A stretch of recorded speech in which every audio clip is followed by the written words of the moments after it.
Good morning, my dear gardening friends. Today in this video I'm going to train my baby climbing rose and I'm going to show you how I do it. I also will focus on the nature of climbing rose and the care which we need to give to climbing rose year after year to make sure that it is healthy and it's blooming in our gardens.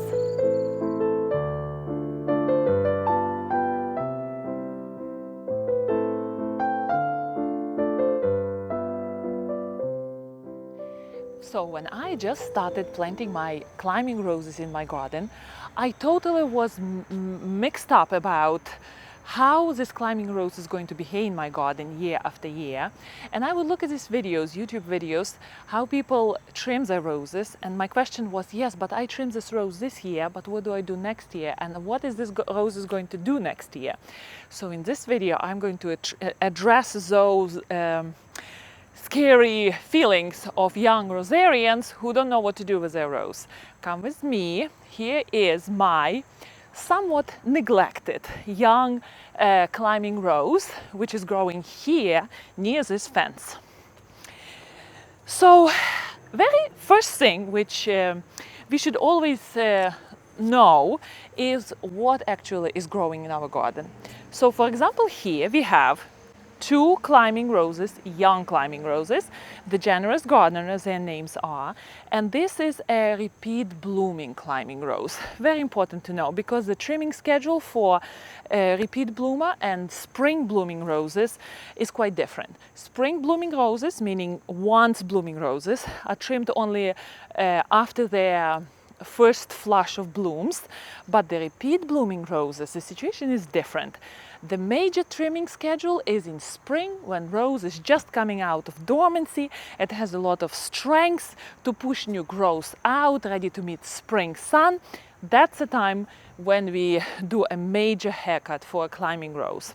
But in my situation, look at this rose. I had right there, I was showing you in one of my previous videos, I had a knockout rose which I had to take out, and because it was just a big mess here, I accidentally trimmed this big, I already tied it up a little bit. I accidentally trimmed this big nice cane here, which was a mistake. There are two different types of canes the rose has, the climbing rose has. The first type of cane is main cane, and in this situation it would be this one. You see this tall one right here, this is a main cane. And the second type of canes are lateral canes, the canes which are created next year on the main canes, and they're going on the sides. So our job as a person who trains the climbing rose is to keep the long main canes and always control the short, the lateral canes. Otherwise, what will happen?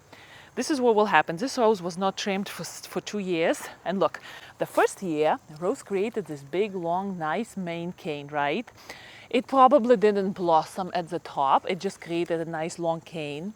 And then next year, because it was growing vertically, it didn't create a lot of lateral canes.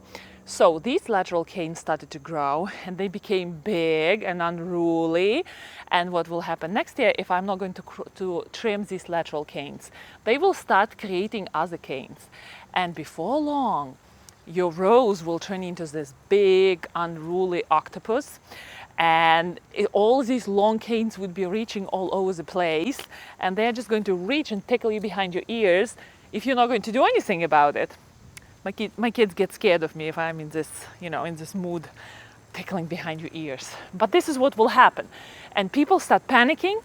They take a knife or they take the cutters and they just cut this monster in half, create a nice little shrub out of it, of their climbing rose.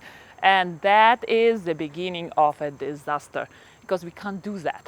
The main principles of trimming your rose, your climbing rose, is we keep long main stems and we control the growth of the lateral stems. So in this situation, look at this.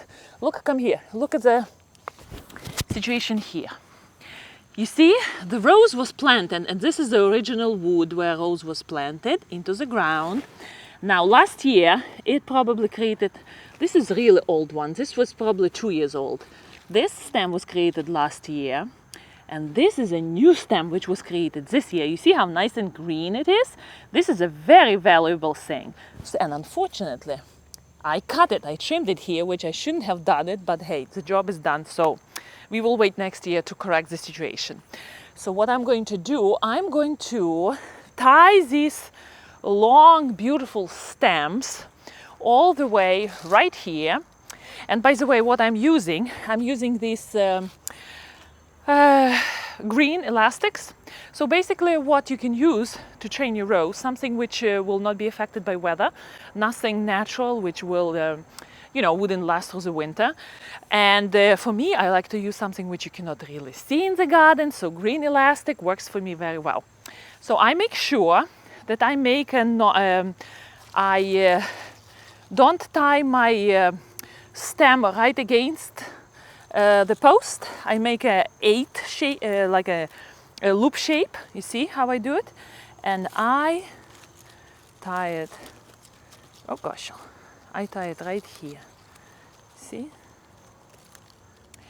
Right now is the middle of October, and here in coastal Connecticut, borderline zone 6-7, we are expecting to have freezing conditions already. But where are they? Look at me, I have short sleeves and sun is shining, beautiful breezes here, and I have no idea when the first frost is going to be here. So as a result, my roses starting to create new basal shoots, which is unheard of at this time of the year. So what I'm going to do, I'm still expecting the freezing conditions to begin in our area within several weeks, a week or two. We are actually expecting a cold weather coming in next week. And I'm not going to trim my rose. I will just tie it up here on the fence. The reason why I'm not going to trim my rose is the following. When you do a wound on the rose realizes it's wounded, and it pushes its energy to create new shoots in that spot. And when the new shoots are being created, all the activity along the stem of the rose is being activated. So the new juices are flowing in. And when I do it too close before the freezing conditions of the winter, we are talking within 4 or 5 weeks before the first real frost comes to our area, the stem all along its length, the stem can be compromised. And then I was thinking to myself, so what's the big deal? Rose is going to create shoots. I'm going to cut them nevertheless next year. Not a big deal if those shoots will die during the freezing conditions. No, the whole stem can be compromised because the whole stem is working hard to create new shoots where you wounded the rose, where you trimmed it or deadheaded it, let's say. So here I'm really itching to do a nice beautiful trim on this rose now, but it's just middle of October for us, and I'm expecting cold conditions coming really fast, and I don't want to trigger growth in this rose. So what I'm going to do, I basically will bend this big boy. You see how this got all tangled up here? And just train the main stem to go very close to the fence. Let me just do it nicely. Oh, gosh. Because I'm going to keep this main stem, and in spring I'm going to cut these lateral stems, 5-6 buds, approximately this distance from the main stem. But I don't want to touch them now, again, because I don't want to trigger the growth on this rose. And I'm not sure which canes will survive through the winter. We have a very strong wind tunnel here, although Generous Gardener is a good survivor in cold climates, so I'm not going to worry about it too much. It's not going to look very pretty, but it's okay. We will have... Oh gosh, I should have taken my gloves to deal with this rose. Okay, Rose is not going to be very happy about it, but hey, what can you do? I'm going to do another one here.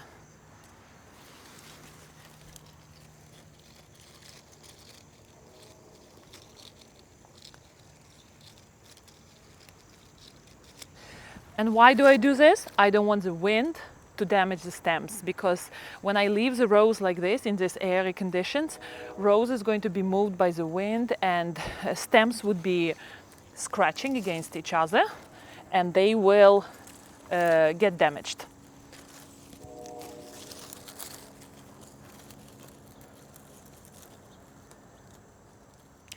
Okay, you see these stems, long stems growing out here into the garden.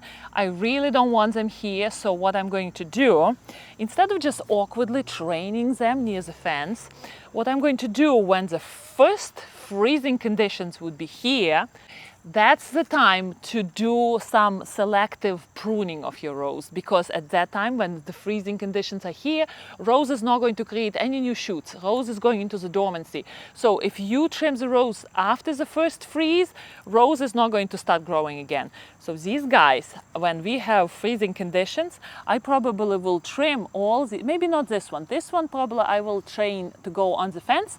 But these two, I'm not going to go to let them be swaying in the cold wind all winter and maybe even start rocking the root system of the rose.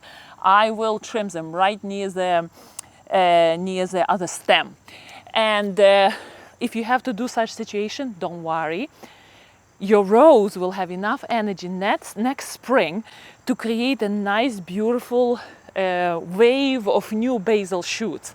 And basically you will be, this way you will be training rose to create shoots where you want them to grow. So this thing I don't want, this thing I don't want, so they would be trimmed off all the way to the beginning.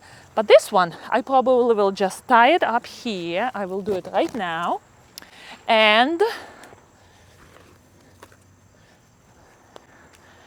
that will overwinter. That stem will just overwinter. I will do it right here.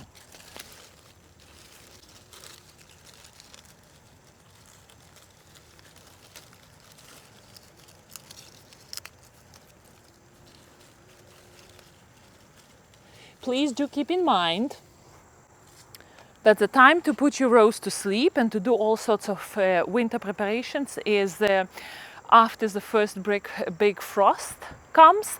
So I am right now at this point, I'm doing nothing around this rose. I'm just collecting, I'm going to collect all the leaves because I don't want any diseased leaves to stay behind through the winter. As you know, a lot of parasites, they overwinter on the leaves and on the stems of the rose. So if we take away all the leaves, we get rid of all those parasites, and I never put them into the compost pile. Those leaves go straight into the garbage. All the rose stuff goes straight into the garbage, especially in the fall. I just want to show you, just for your reference, the development of stems on the rose from the baby stage to the old stage, because this is a generous garden, and I have in my garden, I have very old generous garden. So I'm able to show you young stems and old stems of the same bush. So here it is. And by the way, just in case you're interested, generous gardener, look at the hips it creates. Very colorful, interesting hips. So I hope you learned something with me training my rose. Again, I wasn't trimming this rose, I was just training it against the fence because it's fall and I don't really want to trigger any growth on this rose going into the winter conditions.